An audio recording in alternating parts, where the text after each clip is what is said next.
I was basically brought up as an only child, even though I'm one of four. The other siblings were out of the house by the time I was 6 years old. My brother was on his own. He was already 19. And the two sisters were older than him and married. My parents worked tremendously hard, so that meant, they were into their own thing, and when they finished working, they were tired, and I was left to my own devices. Can you imagine a kid not being told to do homework? That kid won't do homework. And from the 5th grade on, I never cracked the book. Right over here, this is the 11th Avenue Synagogue. I don't know what it's called. We called it the 11th Avenue Shul. That's the first concert I ever sang professionally. I was 16 years old. Der Jid ist geduldig, sein Bitochen ist groß. Für na brennende Knäuven kommt lebendig heraus. I remember after the concert, I had a tape. I had a little Norelco reel-to-reel machine. It's 1.5 speed, 1 7/8. Took it to the deli, played it for my parents. Sang it again for them, That was a big night. It was a weeknight, and it had to be 1962, the year that the Mets were born. I did a lot of normal things when I was a kid, but I also did this Chazzanut thing, which was not, my friends didn't do it. I played punch ball with my friends. I played ringolevio. I played stickball. And I was dying to do those things, but I also had this other love, and that was Chazzanut. I'd go home and take the 78 recordings and just play that vinyl over and over again until it skipped so badly that you couldn't understand. I have to go out and buy another one. Hey, cigar!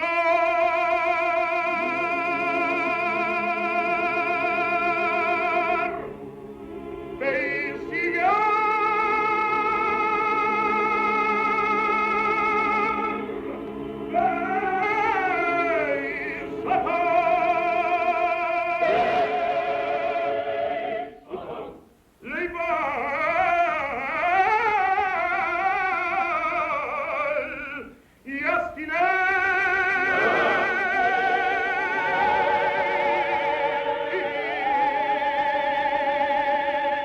The Cantors were my gods, and I wanted to be like those guys.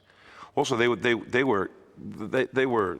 beloved. They had groupies, and they walked around. They dressed a certain way. They would wear capes and very patent leather shiny shoes and top hats and canes, and they'd have a whole entourage follow. I wanted that. I wanted to be able to do what they could do, and it also pleased my parents. My mom was a Chazzanut freak. My father loved it too, but my mom pushed us. She was kind of a stage mother in that sense, and kind of shepherded us towards the Cantorate. This is a woman, if there was a chazan 10 miles away on Shabbos, somewhere in the wilds of Brooklyn, if we were in Borough Park, somewhere in Flatbush, she'd schlep my father to hear this chazan. Not that my father complained. My father loved it too, but not like her. I mean, she was like wired. It was always in her mind for us to be cantors, and there was just no discussion. That's where we were going to be. There's the shul. The minute I see the shul, I begin to get hoarse. Whenever I would come back here when I was like 17, 18 years old, the first person would see me and say, "Oh, what's the matter, Jackie? You have a cold? You have a cold?" Well, I have a cold now, even though I don't have a cold. Is that Benzie Miller? It is a face I've seen before. My Bubba used to climb these steps at age 100. How did she do that? They were stronger in those days. They're not like us today. How are you, Jackie? Can I hug you? It's been a long time. Yeah, you can hug me, just don't kill me. It's nice to see him. Likewise.